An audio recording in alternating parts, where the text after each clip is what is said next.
తమిళ star hero Vijay తమిళనాడులో తమిళగా వెట్రి కళగం అనే పార్టీని పెట్టి పూర్తి స్థాయి రాజకీయాలకు రెడీ అవుతున్న సంగతి తెలిసిందే.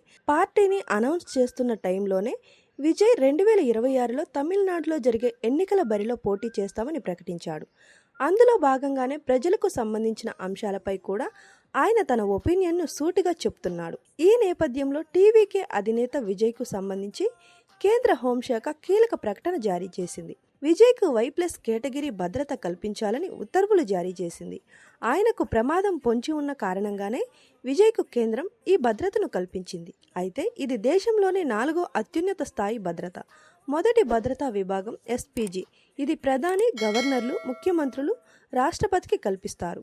పదవి వారికి ఎదురయ్యే భద్రతను బట్టి అందులో భద్రతా సిబ్బంది ఉంటారు. SGB తర్వాత రెండో కేటగిరీ G+ కేటగిరీ.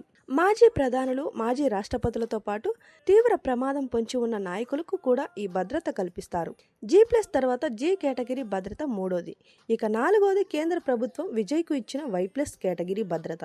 ఈ భద్రతలో మొత్తం 11 మంది ఉంటారు. 4 కమాండోలు, మిగిలిన వారు పోలీసులు ఉంటారు. సల్మాన్ ఖాన్, కంగనా రనౌత్, షారుఖ్ ఖాన్కు ఈ భద్రత ఉంది. దీనికి సుమారు నెలకు 15 లక్షల వరకు ఖర్చవుతుంది.